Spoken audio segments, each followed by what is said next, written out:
What is going on, everyone? Mike here with the Turntable Teachers, and class is back in session.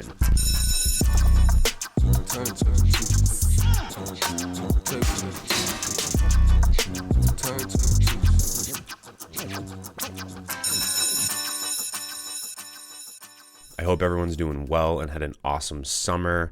In case you missed it and haven't really been following us the last couple of weeks, we've officially partnered with the Right Mind brand founded by Lowell, Massachusetts hip-hop artist Jay Faith.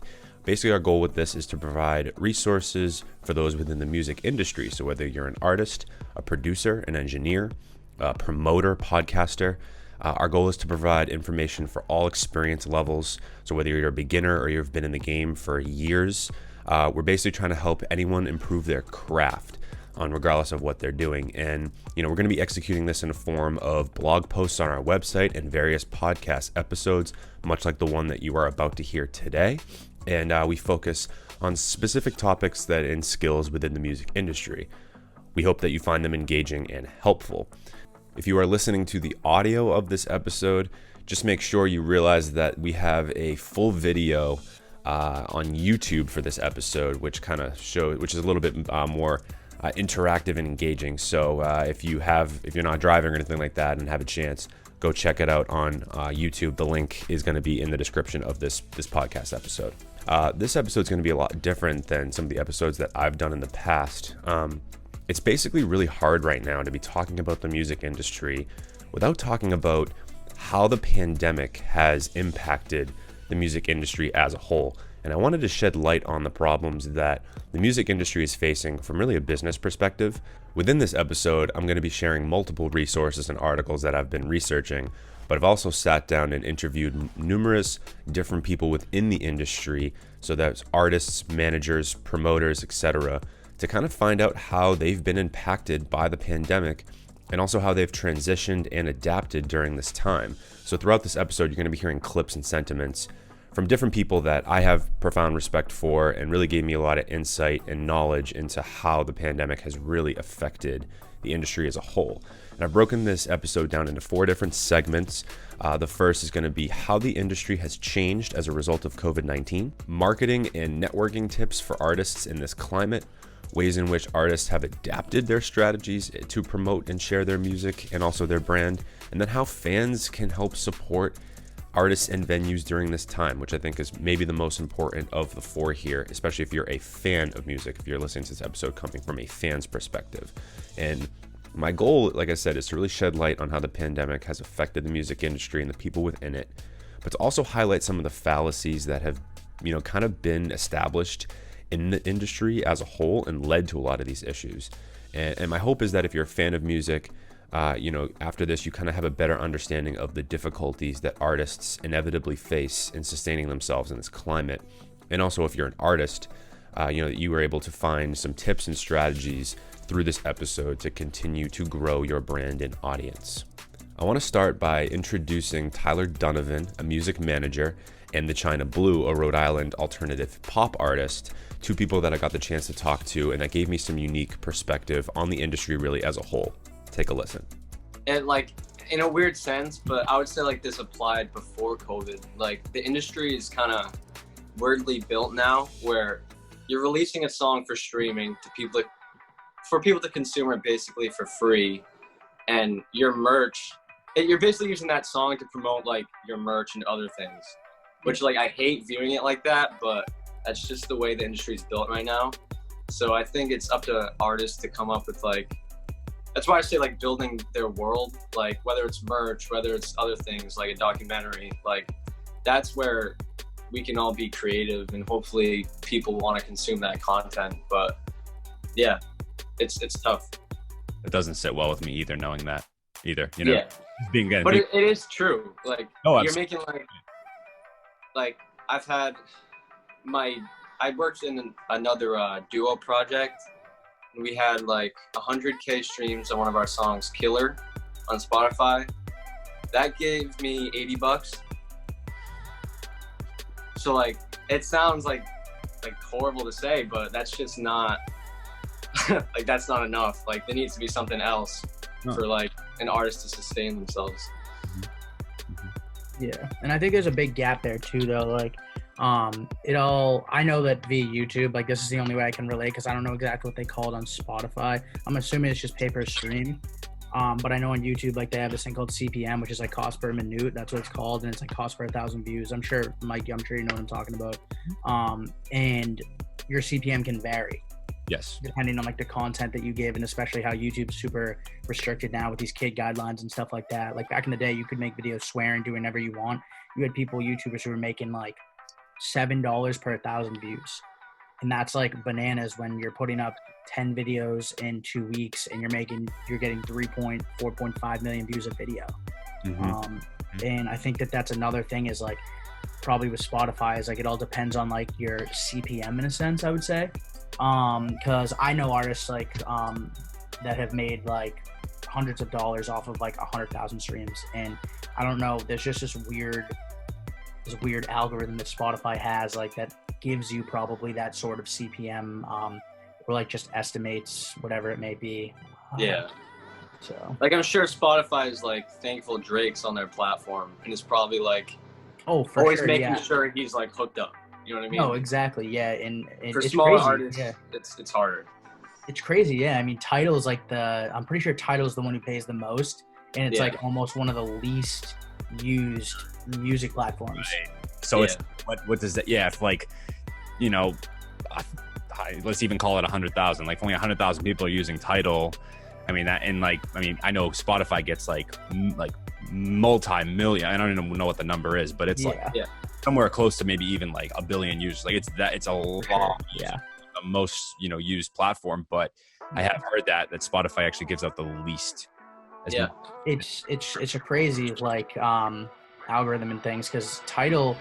I looked at a stat the other day. It was like Tidal per 1,000 streams gives you like $500 or $700, or even it might even be like $1,500. It was something crazy. Like, and I was like, it's funny how like the most. And that's probably just honestly like cutting myself off. That's probably just being like a case of like being late to the game because Apple Music and Spotify were like already huge and like were like the two mainstream platforms and they were like covering the masses. And then like Jay-Z came in and was like, we got Tidal, like we're going to support our artists more. And I think that was a great thing for the music industry. I just wish that the platform was utilized more by people and outside. Cheaper. Is it how? I don't know how Tidal. It's the most expensive out of the three. That's probably why they're paying their artists the most though. So yeah, and I guess so with Tidal and it's like Bandcamp too. Like I wish those were two services that were pushed a little bit further, right? Like I just those two I think those two platforms probably give you the most, again, like money per stream. And then and then YouTube's a little bit interesting because like they use the CPM like you're talking about, Tyler, but then they also utilize like it's the different ads. Like I don't know if you notice when you go on a YouTube. Like ones that are skippable, ones are not, ones that Yes, the skippable ones, I guess you make a little bit less money off the skippable ones. If they want to put if they're going to put like a legitimate full ad on there, like a 10, 15 second one that you can't skip, that's more money to you. But again, those are going to people that are getting the millions of views, like the tens of millions of views. It's not for like the little guys, you know what I mean? So it's exactly. So my first category is how the industry has changed since a result of COVID-19. There's a quote that I found from Nico Sizov, if I'm not mistaken, how to pronounce his name. He's an artist manager that works within the electronic music business. And he believes that a thinning of the herd, quote unquote, is inevitable. And he says, as the income for small artists disappears, a lot of smaller artists will have to start looking for day jobs, which will stop them from putting enough time into creative pursuits, he says. This will harm the music industry because creative progress and revolution always starts from the bottom, which I agree. I couldn't agree more. And something that you just heard Tyler, myself, and the China Blue discuss was streaming and how streaming has sort of impacted the industry. Now, it's been helpful because it's allowed more artists to get recognized and found. However, there's a flip side to this, which is not really indicative of helping artists. So, for example, Spotify has 248 million monthly active users and then 113 million subscribers within its paid user base, which is growing at a 31% rate per year. And Spotify, believe it or not, actually pays out the least, as Tyler was stating. And Tidal is actually one of those that actually pays the artist the most, but has the least user usage, which with just about 3 million subscribers. Now, for me personally, as I've kind of done my research, I've noticed that platforms like Bandcamp and less so Tidal, but more so Bandcamp, are great ways to actually support artists and support the artists directly, which is so important. And if you are a artist right now and you're kind of listening to this episode and you're unsure of how to monetize yourself a little bit better, I think Bandcamp is a great way. I know that the user count on Bandcamp is not exactly to what Tidal is. So Bandcamp really, to me, is a platform that people, I don't understand why it's not utilized more. I mean, I guess I kind of understand because, like I said, the user base is just not as much as Spotify, even like an Apple Music. But they do really support the artists so much more than, you know, these other streaming services for sure. And, you know, it's really sad to see that streaming has really kind of taken over the game, and really for artists, revenues really were coming from playing live shows, and now COVID has kind of taken that away. And it was interesting because I was reading up on an article in Esquire called "Coronavirus Might Kill the Music Industry." Again, I'm going to link everything that I looked into. I'm going to link it all in the description of this episode. So if you want to further read or listen to any of these, these testimonies or read these articles, definitely check them out. They'll all be linked. But in the last 2 decades, this is a quote from the article, from the Esquire article. In the last 2 decades, touring has supplanted record sales as the way artists make a living. Streaming has upended the economics of an industry that was built upon selling records. And 14 years after Spotify was founded, the numbers still don't really add up. Streaming companies pay only a fraction of a penny per play, and depending upon the specifics of the deals signed, most of that money, sometimes as much as 80%, flows directly to the record labels, leaving the artist with a slim slice of a modest pie. Physical sales, meanwhile, are in decline, and other means of income like merchandise sales are undependable. It's a volume game, and only the top artists generate enough streams to support themselves. So I found this to be very eye-opening and very profound. I mean, I guess it makes sense, but if you are coming from a consumer's perspective, you're not really thinking about these things. At least these weren't things that I was always considering as just a consumer of music. But the article also features Angie McMahon, who is a UK singer and songwriter, and she has and there's a quote about her experience in this that I wanted to share with you guys too. And again, if you want to read the article, definitely check out the full article. But it says, at the time of writing a new record, with a still new enough record, McMahon is averaging more than 1 million streams per month, which is awesome. But going by the publicly available numbers on its payment model, that would, if we assume the most generous figures, equate to thousands of pounds every month. Her label takes a chunk of this. Her deal is much more generous than most. But for now, McMahon doesn't see a penny because she's still recouping her advance. In more normal times, live shows would be the only way for her to earn enough to eat. So, man, it's crazy. So when you think about the industry, really has been live shows for the last decade or so, since streaming became, really at the forefront. And I think that it's really been exposed, in a sense, the industry with COVID, because no shows, artists don't get paid, and us fans don't get as much music because the artists aren't incentivized enough to create music and then perform it. It's sad. Tyler had a little bit more interesting insight on this, on kind of new ways to promote yourself, and also fellow music manager Charlie Gendron detailed to me how some smaller labels and artists might try to combat these issues and kind of make up for some of the lost streaming. To answer that question, basically, in business terms, a lot of people are like labels and stuff are like trying to figure out new ways to promote music without spending like a ton of money. Obviously on promo, like you still have to invest in stuff like that, but you can see a lot of labels are kind of cutting back on certain things and just like being able to like try to save money given like the circumstances with like the economy and how it's going right now. It's just like any other market really. But I think it's also like, this is just my hot take on it, but I think that a lot of people are trying to find new ways for promo. And I think obviously recently TikTok, like given like the whole, besides like the ban or whatever that's going on with like the whole country that's happening. I think that like TikTok kind of blew up over COVID too. Like it was like obviously on the bigger end of things like right before COVID.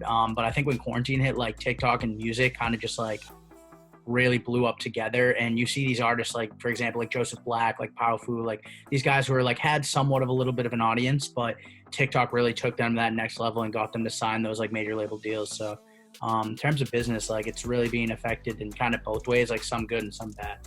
So yeah, I'm Charlie Gendron. I manage a few producers, EDM. It's been a little difficult lately about concerts and all that. I know from other managers that manage upper, like more well-known managers, that's how they make most of their profit. And it's just been really hard for them to actually make some income, because obviously on streaming services and all that, you make absolute dog crap. So it's been pretty hard for all these artists to make an income. But I mean, merch is actually something you can use during COVID right now. But honestly, my artist is still building a brand. So as they said, social media marketing has really become the new way to promote literally anything. And music is no different. Some people who have never done it before, regardless of age, are now kind of being forced to transition to social media as the new promotional method. Ned Wellbery, who is the founder and owner of Leeds Edutainment, one of the biggest show promoting agencies in the Boston area, expands a bit on Tyler's comments as well as the state of shows. Take a listen. Well, it's changed. Changed a lot over the last 6 months. I started off as I'm an independent hip hop promoter, so I started off throwing shows at the Middle East mainly, mostly underground hip hop shows, like 200 to 500 capacity. I did that for probably about 16 years. I threw shows. I dabbled. I did, along with that, I also managed artists. I, had a record label. I put out music. I produced records, executive produced records. I've done a little of this and a little of that, jack of all trades. But over the last 6 months since COVID, COVID took out all the shows. So what I've been doing is I've been getting into music marketing and helping artists market their music and getting that out there worldwide. I've been studying a bunch of good techniques on social media that's been helping people really create fan bases. So that's been working out pretty well. Now I want to transition to Hero the Emcee and Heath 240, who are two Roxbury, Massachusetts artists who always loved performing and had many plans to grow through live shows, but now they had to really learn more and grow through the industry in other ways without live shows. Hear what they had to say. We started bar. I told you about Bars Over Bars. It was originally thought of as this platform to throw free shows for artists who deserve it, to never charge them, they just got to be real and authentic and keep it real. And it was also a platform to give promo to the artists who deserve it. You don't got to pay for it, but you got to be good. We're not going to charge you $30 to repost something and it's going to get 10 likes, because that's fucking pointless. Like some people try to charge me to do. But we wanted to throw shows, and we wanted to show Boston that you can have real live shows and they can be good, and it doesn't have to be a money hungry promoter contest. Not having those shows sucks, but you can get very creative. We got a show in a sneaker store next week. We're bringing our own sound. We got plans to throw shit in parks and subways and everything. We just want, and it's all content. And even if nobody shows up, we got the live stream. We got the videos. We got the photos. And that's content for people. And if they push that content like it's the coolest picture ever, then they'll go far. Two things. So for myself, as we talked about, just doing a kind of getting a new perspective, trying something new, learning, teaching yourself a skill. I've been reading books. One, I've been reading Gary Vee's Crushing It. And that's more so like just on business and like how to brand yourself on that side. But then I've been reading, I don't quite know the name of the book, but it's like basically the abbreviated name I'm going to give right now is Everything You Need to Know About the Music Industry, right? And I've been reading through that, kind of just learning more on the technical aspect of music, because everybody knows like, oh, you put the music out on Spotify, you get paid, but I'm like trying to teach myself about mechanical licensing, sync licensing, all of the important key elements that the record label or a record label would take care of for an artist. So just learning that type of stuff to kind of really kind of well verse myself when I do get to a point where like I am really in need of a publisher. I know what are the average percentages a publisher would take from me, or what they're doing, because a lot of people don't understand that. Like something I learned is like, you have the record label owns the actual recording of the music, and the publisher owns the composition of the music. So there's two streams of like income coming from the song that if you're an artist signed to a record label and a publishing that you don't own. So the next segment of this podcast is going to be marketing and networking tips for artists in this climate. So in the previous segment, Ned from Leeds discussed his role as being a music marketer now. And in this next segment I want you to listen to, he's now utilizing Facebook and Instagram advertisements to target potential new fans. I do a lot with the Facebook and Instagram advertising. If you do it correctly, and it's tricky too, not everybody can figure it out. And it's taken me a long time to figure it out, but with the Facebook and Instagram advertising, you can target anything and market to anything. So instead of being, for years, it was tough for artists if they didn't fit a certain style of hip hop to really get themselves out there. But with these techniques that I've learned, you can really target anything you want and be successful. You can be your own niche, and it's a beautiful thing. So yeah, that's been really, I'd say that helping artists with their Facebook and Instagram advertising, and you get to see real results. You can see people engaging. It's real people. It's not like fake bots and stuff like that. It's real things and real fans, because that's like the most important thing. If you're an artist, that's where creating a fan base is the most important thing you can do. It's where all your power lies. People book you for shows because you have a fan base that's going to come out. You know what I mean? People interview you because you have a fan base. That's the most important thing. So I've been really working with artists trying to build those on the ground level. So this method is great if you have money to invest in ads and actually fully understand how they work. And if you know like who and where to target, you can find numerous resources out there to learn how to best utilize them. I have used these advertisements in the past, but again, it's a little bit difficult because you have to have money to make money in a sense, right? So, forking over ad money every week might not be in your budget potentially. And, because marketing really is, at essence, is vital to monetize, especially, through your merchandise and your brand. And, so even if you don't have the money, necessarily, you can try other ways. And Tyler actually provides some more unique perspective about this. Just being able to give people a product that like is different than a normal t-shirt or like a normal sweatshirt. Like, you see these people like just like carelessly, like even big time people like in the industry, like just carelessly like making merch and like not even like investing money into designers who can actually like create something that somebody would love to wear, regardless if they knew it was like, say, we'll just use Drake because like I love his stuff, but I'm saying like we'll just use Drake as a name because he's like a A1 tier like A-list celebrity. Like, say he didn't invest like money into his merch, and it's like you want to be able to wear something that like could not even be Drake's. Like, you want to be able to have to wear it around. So that's just my hot take on that. And also, I think that another thing is just like get your stuff out there, like get your music out there. There's so many musicians who songs have gone absolutely crazy, absolutely viral, get like amazing cosigns from artists like Rihanna and things like that literally they didn't even want to release. So you never know who's going to resonate with your song and how your song is going to do. So we're kind of getting to a point where it's just like release it, like let it out, like let it sit organically. If it reaches people, it does, and if it doesn't, it doesn't, and we move on to the next song. So just for advice for artists is getting your stuff out there, utilizing all the social media platforms you can.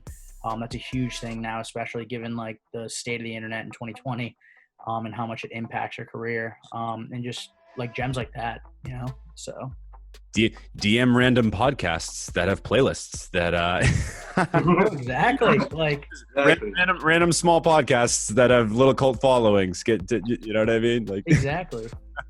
Yeah. Yeah, we've actually been big into the cold email game and like random DMs. Like for example, Seth will send me like Instagram DMs of like, he'll be just scrolling through Instagram like, oh, this magazine, like this, like, and like that's how that's how I found you guys. And literally all I did was send a DM. Sometimes that's all it takes, and people don't understand that, is like literally just being personable. And like if you get turned down, what's the worst that can happen? They say no, like you move on. Like so. Going off that for sure, I want to comment just being a publication, right? And I think this is good kind of note wherewithal for everyone.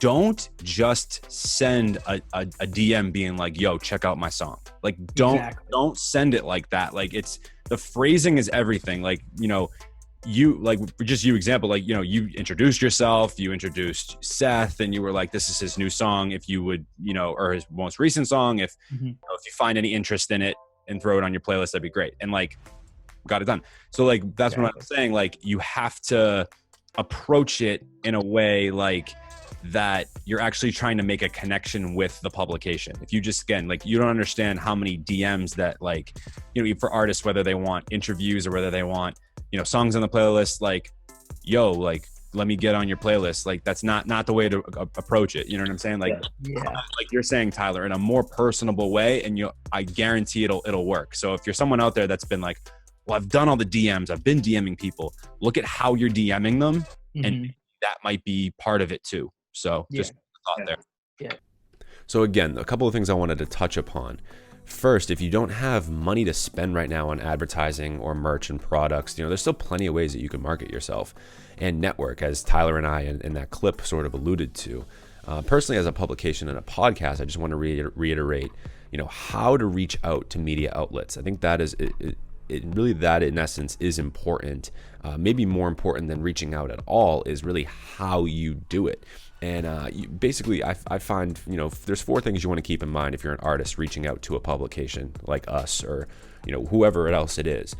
You want to try to find a way to stand out. You want to be articulate, courteous, and thoughtful in your message to this person or this publication. You want to show appreciation for what they do, or you want to do some combination of the 3. So if you really show, you know, the person that, you know, you are trying to reach out to for promotion or marketing or whatever it is, you know, if you're showing one of those 3 things or a combination of those 3 things, you're more likely to get a response back, you know, versus just saying, hey, check out my song, right? That's like not really the best way to do it. It could work, but it's much easier to, you know, have a place of entry point if you are focusing on one of the 3 things that I just mentioned. Hear more about networking from Charlie. I think collaborating with other artists right now would be a really big thing. It's always good to reach out to other artists and maybe create their have their fan base support you also. Those collaborations are a big thing right now. You know, you want to, as an artist, collaborate with podcasts, media outlets, and even other artists, as Charlie mentioned. You know, that's essential for the process of growing your brand and really your whole audience.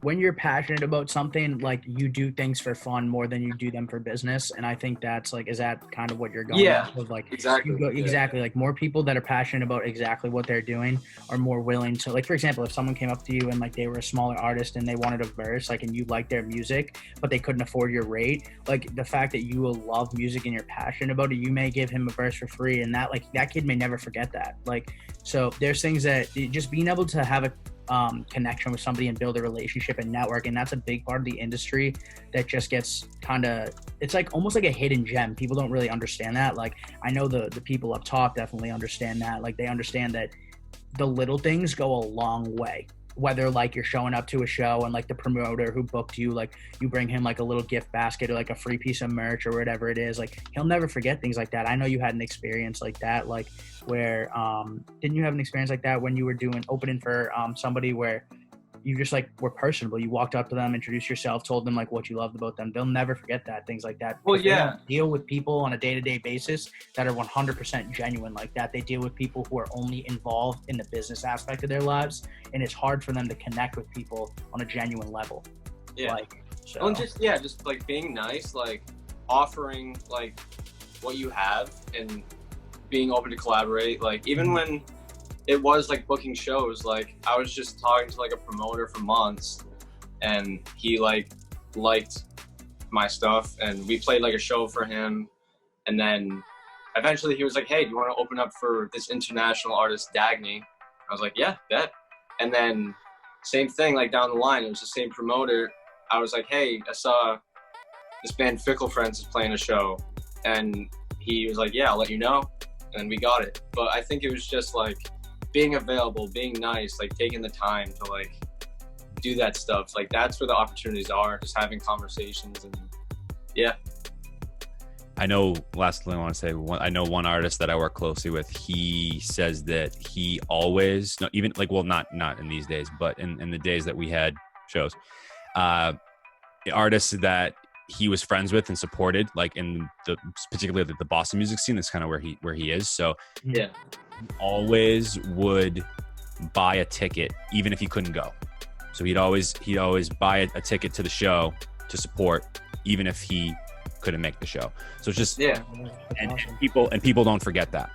Yeah, no, that's the sick. little things that go a long way. I was watching something with Gary Vee the other day, and he was like, he just gives gems left and right. Like it's unbelievable, the guy, like the confidence and like the delivery of this man. Like he can just give. And he was saying something like, if you had like a booking agent, send them like a basket, like a gift basket, like months after like they book you for a show or whatever it was, or they help you book like an opening slot, and just like be able to like be remembered was his thing. And that's kind of what we focus on here, like with Seth, is like having like a genuine connection with people and building these relationships and networking in a way that, you know, not many artists really care to do. And that's a big part of the game. And I think that's something that a lot of artists, managers, publications, like anybody will never forget. So that's a huge thing to us. So when you're able to successfully network, you know, you'll be able to gather a few fellow creatives to work on projects, and really you'll just help each other grow. It's really, you know, cross promotion is so important right now, I think, you know, especially if you don't have money, right? So cross promotion is huge. Hero talks a lot about this, you know, with his Bars Over Bars community and what they've done to really create this network of artists that they use for a lot of their now live stream shows that they're doing. Take a listen. You did the show, which was sick, with Jay Faith and Aristotle Jones and Chemic and Amir Max. Tell me a little bit about that one too, specifically. I asked 7 artists to show up to that show, and the first 7 artists said yes, and I could not have been more fucking excited. I got my favorite people on that show, and it was amazing. And even though the building cap was 10, so 8 of us, a DJ, and the 1 staff member, that was it, no fans. It was definitely weird, because when you're performing in front of nobody, there's kind of this subconscious thing where it's like, well, what the fuck? Like, why even put on my best show? But every single person there treated it like there were a million people there. And I knew they were gonna, because the people I asked are just genuinely talented, nice guys. And damn, I love Chemic. Chemic is nasty. Jay Faith is in my top 20. Aristotle Jones can wrap me around a fucking body bag. I love Amir Max. No, I'm just so thankful that I've met these people, including you, over the last year, that have just showed me that I'm not alone in this hip hop shit to wanna push it and want it to be real and want it to be good. And it's truly just for the love of this shit. Now the show, I mean, altogether we had 100 people tune into the live stream, which is cool. You know, we're hoping those numbers go up, but moving forward, I mean, I think Bars Over Bars as a whole, we're just gonna live stream everything. It's just kind of a no-brainer at this point. It allows people who maybe don't want to go outside during a pandemic, or don't want to go outside at all, like me on most days, to just watch a fucking show. So Hero's sentiments there are a perfect segue to the next segment of this episode that we're going to be talking about, which is strategies.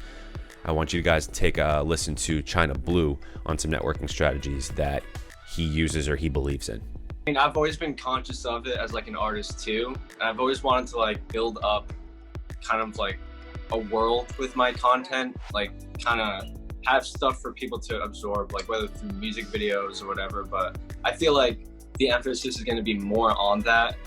Like, for artists to stand apart, they need to develop their world. Like, they can't just drop a song and play it live. Like, I think it's going to be more into like multimedia content, like music videos, like short films, documentaries. Like, I think there's going to be way more of an emphasis on that and coming up with like visual content that people can consume like on their phones or whatever. I think that's going to be the big emphasis if we can't play live.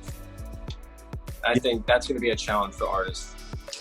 Yeah, that does seem like the challenge. I mean, I noticed as well, like, I think Twitch has been used a little bit. I know that was more of a gaming service, more or less, than it was, until the pandemic hit. And now it's been more utilized as a platform for artists. I've seen that. I've seen Discord being used for like listening, things like that. So I think, and then obviously Audio Tree, as you mentioned, could be another solution. And I think it's, Tyler, I like what you're talking about, because I think what it kind of comes down to, I think, is, I don't know if maybe, I don't think there's necessarily one right or wrong way to do this or anything like that. I think it's more about just being creative, you know what I mean? And trying to utilize as many of the platforms that are out there. I think for sure, but exactly. And I think that, to just intervene real quick, I think that a lot of artists, you'll find a lot of new artists finding these creative ways to, whether it was like, for example, Tory Lanez with his quarantine radio and like things like that, like, you'll find these new artists that start doing things like that find these new ways to have live shows regardless of having people there. And you'll find new artists that will pop up and kind of succeed through that route and will enter the mainstream media just because they were creative and took advantage of the fact that this was a time where we could experiment and do different things in the music industry. And I think that you're going to see a bunch of new people like rise to like mainstream media. So I love how the China Blue talks about building your own world. I think that's so important, building a brand that goes past, putting out music. That was, I think, something from what he said that I took away. Also, visual content is vitally important, especially if live shows are postponed for even longer than the rest of this year. It could be well into 2021 before we go to another concert or see another show. And, that could be very problematic in a lot of ways. And we'll get to that in a little bit later. But Tyler adds that, experimenting and taking risks, that will help you rather than hurt you, even if you don't quite see the results. And here's an example, a great example from Hero. The epitome of that. It's like, what if we all work together and just throw a cypher and have a good fucking time? And that's how I met Nick Loving, because he's kind of like the DJ there. And about a year ago, we did a Bars in the Park, and it was cool. It was cool. But we just wanted to do another one, and we wanted to put real traction behind it, and we got over 100K views on it, and we just did another one, Bars in the Basket.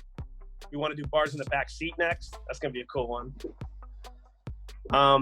It's just carrying that same message. It's just putting good hip hop out there, Yeah.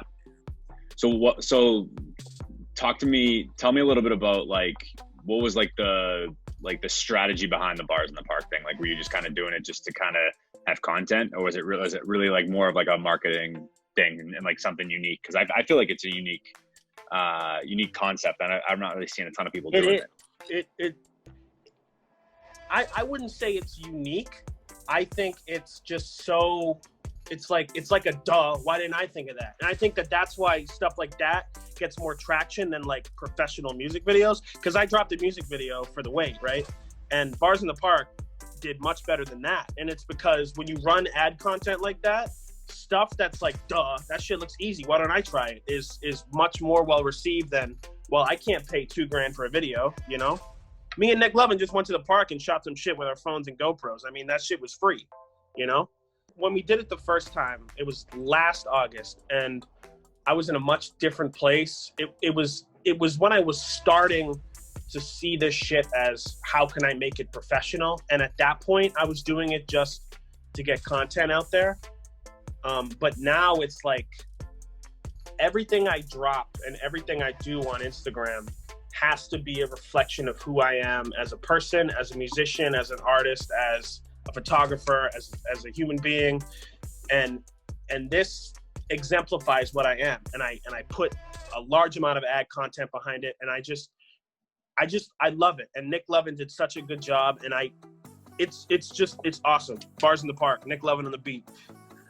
So a lot of really dope information and sentiments from Hero, the Emcee, on this one. Something as simple as him and Nick Levin are doing Bars in the Park, that can be effective. You don't really need to have this entire production team, as he mentioned, right, or to make quality content. It just has to be authentic. You have to, target the right audience. And past that, Hero mentions that you don't need to go out and spend a crazy amount of money. Regardless of what you do or how you do it, creativity at the end of the day really is the key. And if you can stand out in that way and be more creative, that is so important. The China Blue mentioned to me at one point that a documentary could actually be an alternative way to provide fans with multimedia content that's a bit different than what you would normally see. And actually, Heath240 discusses his plans right here for a documentary. I had come to the idea of doing this slightly maybe a week or two before COVID, was really a big thing.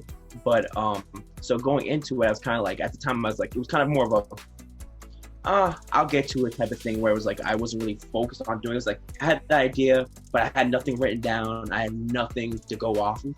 But I was like, damn, when COVID started, I'm like, I have nothing but free time now. Like, I'm currently unemployed, which I know a lot of people in my position who just graduated are kind of in that same kind of limbo stage where they're trying to find a job, but it's kind of super difficult right now. So I was like, damn, I have nothing but time right now.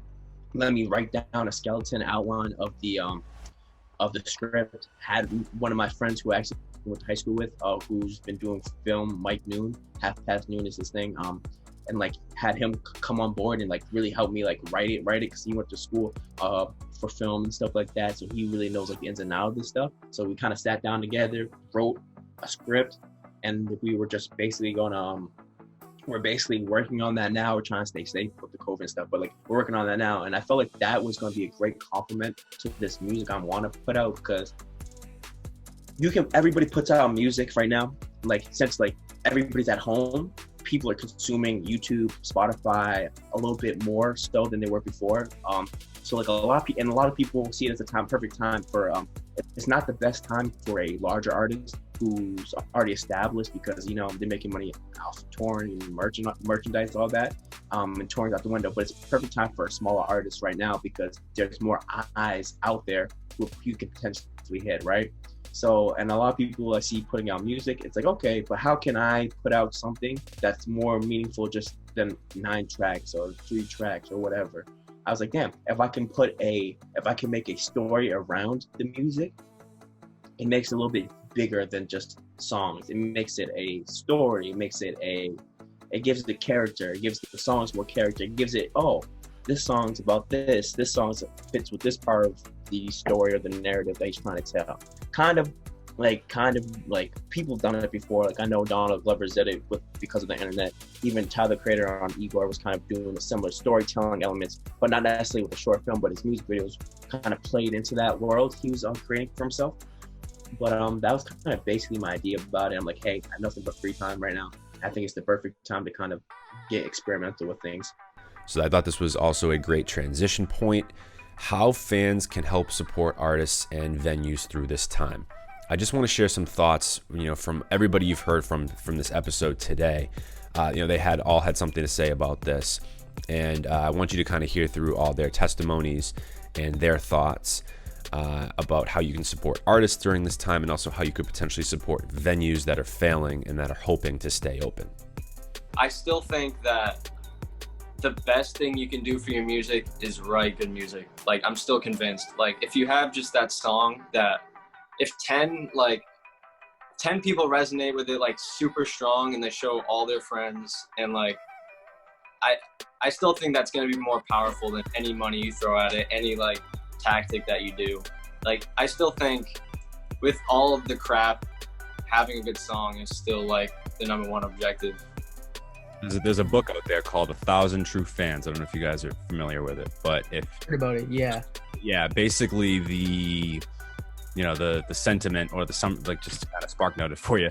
The essentially what it says is like, if you have 1,000 true fans, and what that means, like, 1,000 fans that will like support you. Like, so for example, like Seth, if you hit a merch drop, right? Like, let's say if it was a t-shirt for $15, like those 1,000 fans if they all bought that t-shirt, right? Like, Yeah. but it's like, but that's the goal, is like finding those 1,000 people that will consistently always buy your shit every single time you drop. And that's, again, that's not like it's a difficult thing to sort of like replicate again and again and again. But again, have those like loyal people that will, no matter what, like the ride or dies. That's all you need to, I guess, like, you know, make it, or not make it, but to make a sustainable living, essentially. Yeah. And that's not even in just music. It's like kind of whatever you do, whether it's like, you know, you run a small business or, you know, anything like that. So, you know, it's definitely like, I think that's a good sentiment too, like kind of going off what you're saying, Seth. It's like, you know, you can focus on growing and growing your fan base, but you also want to focus on and cater to the people that have been supporting you, because you don't want to lose them too in the process of trying to gain up. Right? You don't want to ignore the people that are, you know, supporting you all the time while trying to chase others. You got to try to find that balance between the two. So just for sure. Yeah. I'm just like, and with all of like the bad things with quarantine, I think, from one thing, it's kind of given a lot of artists the opportunity to just kind of take a step back and like actually focus on their craft slightly more. Like I feel like I've been more motivated in a way. Like with all the challenges, I just want to just write music I care about and like that resonates with me. And there's so much like going on, like this stuff I want to talk about. Like this is all like inspiration. So there's always going to be challenges, and sometimes it's worse than other times, but I still feel like, I don't know, like it doesn't make me like unmotivated, because this is the only thing I care about. Like I've always been writing, so I'm still gonna write.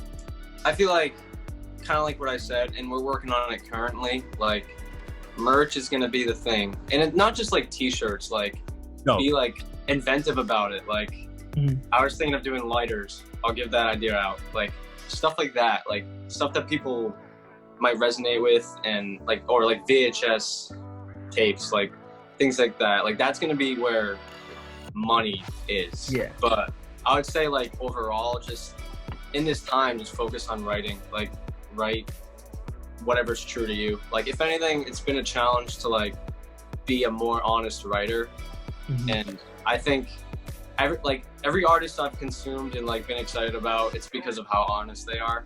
And I think there's always like a competition to like shoot for the top, but I think like it's the ones that are honest and creative and aren't like following the trends that's gonna be the real like hit. You know what I mean?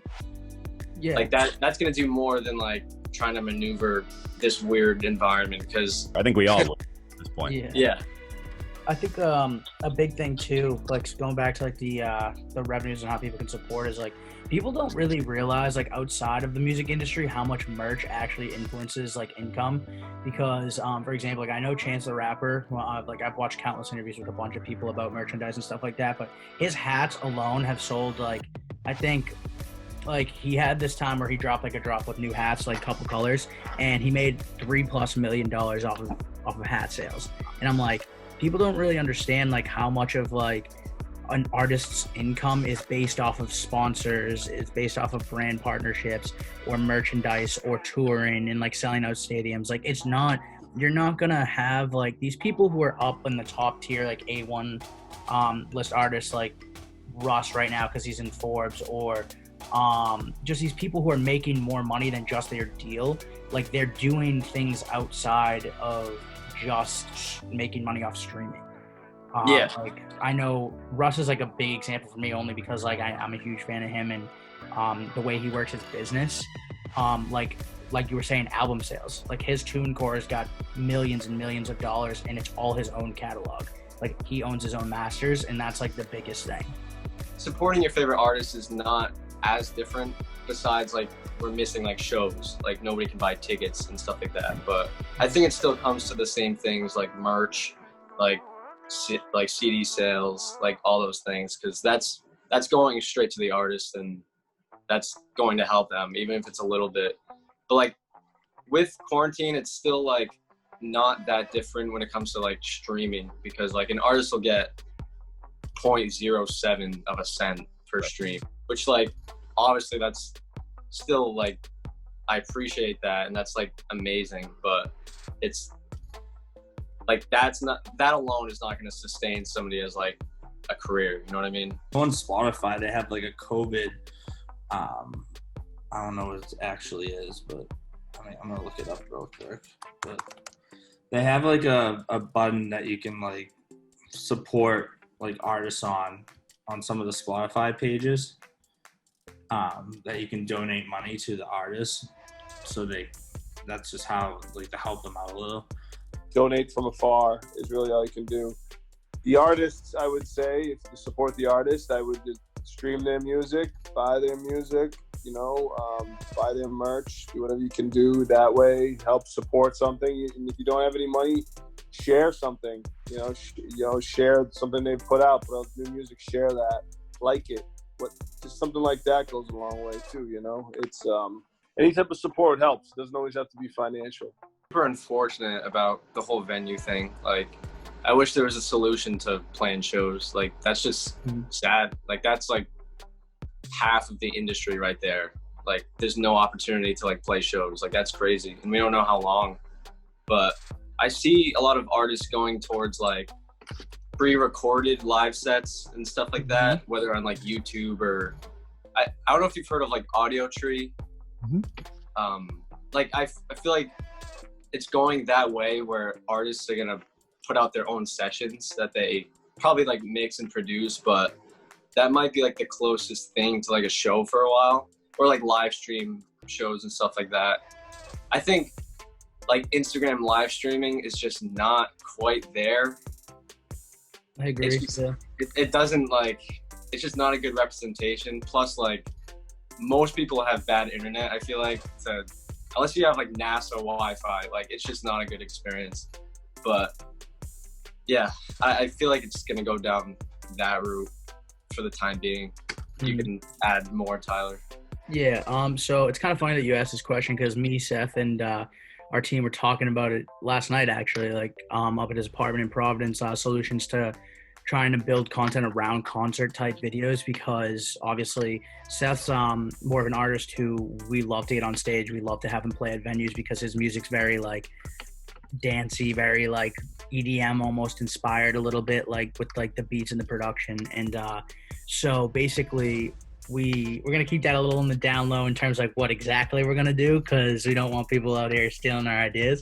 But there's just a couple of solutions. Like I know, like for example, there's a kid Contra Dash who's releasing music videos that like almost are like live shows, but they're pre-recorded. So we've thought about certain ideas like that, like streaming on live on YouTube, and kind of just like whether we go in like the woods and figure out a way to like get some internet connection out there, or like go in like a lake and kind of like set up shop, or do something where we set up like a live show, pre-record it with our videography team, Mason Pimentel and Mackie McGuire, and kind of be able to film a live show and give the people that authentic like live show feeling without actually having to have anybody at the venue. At this point, unless they like create a like virtual concert or something at that venue, to put on a Twitch or something, that would be pretty cool for like House of Blues or like Big Night Live to make some money or something, you know, which I just thought about in my head right now. But I don't know. I think that would be the best way for a venue to probably make some income right now. I'm not really sure if they're even making any income at this point, or maybe like merchandise. If they put out merch, maybe fans can buy into that or something to support them. So a lot of great, amazing information there, and really testimonies from these guys. And I appreciate all of them coming on and giving me so much great content here, especially for not only fans, but artists as well. So there's an article that I also read that had a quote from G-Eazy. I'll also link that article in the description as well for you guys to read in full. But he basically says that this pandemic has affected so many different industries in different ways. At the end of the day, I'm just grateful that we can all at least still experience and consume recorded music. Some industries are shut down completely. Of course, I miss touring, and it's scary to think about how much longer we may have to wait until we can experience that again," added the rapper. So this is true, but I agree with everything that he's mentioning, but I don't know if he's considering it from the same perspective as mid to low tier artists and some of these smaller venues that, you know, help support them and give them a chance to get to a higher level that like G-Eazy has gotten to, you know what I mean? So for me, it's like, you know, when I think about this, it's really more about helping, you know, the mid to low tier artists, you know, not get phased out. And I think that they are really, and some of these, like I said, these smaller venues, they're really the backbone of the industry. And if we lose these, it's just losing opportunities for artists to be found and to take those next steps to get to the point of G-Eazy's talking about. So I'm not saying that G-Eazy's, you know, talking from a privileged perspective, but in a sense, there's just so much more into it. I want to briefly come back to the Esquire article that I was talking about a little bit earlier in this episode. And they're talking about like how, you know, the end results of the pandemic could potentially be for some of these venues. So it says, at first, artists will block book venues that have survived the shutdown, but there might not be many left. The UK's club and gig venues have been shutting down at a horrifying rate since the Great Recession, and COVID-19 could kill off many of those that have survived. Reports suggest that only 17% of grassroots UK venues are financially secure for the next 2 months, meaning that more than 500 concert venues might have shut their doors for good at the start of the lockdown. And I was certainly disheartened to hear and read how difficult it's going to be to keep venues open. You know, obviously some of the people I had just for this episode really didn't have a great answer for it, and it was a little bit disheartening to understand and kind of come to that realization. And it just amazes me that, you know, how much the industry has now relied on touring, and is really, in my opinion, I think a lot of it has to do with because of streaming. And again, another quote here from Esquire as well. For an artist, money comes in cycles. So when they're writing and recording an album, their label advances them funds. And when it's released, there's a spike in proceeds, much of which flows back to the label to pay back the advance. They go on tour and play festivals, which brings in more money, as well as to sell a load of merch. Then the spotlight starts to fade, and then it's back to the studio with another advance to start the process all over again. And there was another quote there that I thought was really important. Live music just isn't the same without the sticky air, overpriced lager, and the sound system that rattles your insides. So I know people are trying to go off to the live streams, and that's all good and well. And I think it's been great to see that transition. But the article's right. Live shows really, there's nothing that's going to ever trump that experience. And it's really sad to see all of these venues potentially having to go. And you know, it was really interesting to read some of these resources, because I'm learning a lot more about really the process of, you know, being an artist. You know, you have to get these advances in order to create your album, and then you have to go on tour to recoup the money. Like it's just kind of crazy. And then especially for low tier artists like McMahon, summer is when you make the bulk of your income, because of course, like that's when a lot of shows happen. And then it goes on to state, warm weather means festivals, which can pay well and mean an artist can squeeze multiple gigs into a few days. They're also vital for finding new fans, which might stumble across an act they might not otherwise have heard, fall in love with, and you go buy a t-shirt and tickets to a tour. With all these shows gone, hundreds of thousands of artists are now wondering how they'll pay their bills for the rest of the year. And so it's really just sad to hear, you know, like I said, that this is the way that it's going. So I really, maybe, you know, throughout this episode, you're probably thinking, you know, like, what can we do, right? How can we help? You know, first of all, if you want any of these resources that I've been talking about, as I've said a couple of times, they're linked in the description if you want to read more up on any of this stuff. A couple weeks ago, or I should say about a month ago, we ran a Save Our Stages initiative from their website. We ran it on our channel, and for about a week, and tried to get some people to sign and donate, specifically sign petitions. And that is a great place to go to if you want to help out some of these venues, and if we can, you know, basically help our live music contain itself. So go to saveourstages.com to really, you know, give as much as you can, as you feel that you have. I know it's a difficult time. You know, we're all thinking about how we're going to get out of this and see the other side. But if you are a music fan and you really, are somebody that thinks it's important, definitely even just go sign that petition, and it'll send an email to local representatives on potentially providing relief for some of these venues. Really, the COVID-19 pandemic has impacted, like most industries, has impacted the music industry negatively, and it's also really kind of exposed it for what it is. So honestly, I hope that from here we do better as a collective industry, and support the artists, because at the end of the day, when we were down in the dumps, stuck in our houses, we really turned to entertainers, and we returned to artists, all kinds of art. And we really need to understand that it's so important to support our local, national artists that we enjoy the most. And so again, I want to thank everybody that helped me to compile and create this episode. I could not have done it without all of you guys. So again, you know who you are. You guys saw who they were. I appreciate all of you. I thought I would end on a few noteworthy things that Hero said to me during my talk with him. The sky ain't the limit. I mean, you can do anything. Go to your park and shoot a video. Film a video in your back seat. It's just, content is content, and it's always better to post something than to not.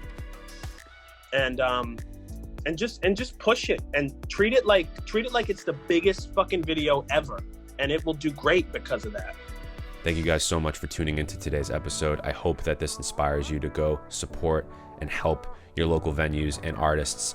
Really, no matter what city you're living in, country, whatever it is, our artists need us now. They give us so much. And again, I want to thank everybody that helped me with this episode. Could not have done it without you.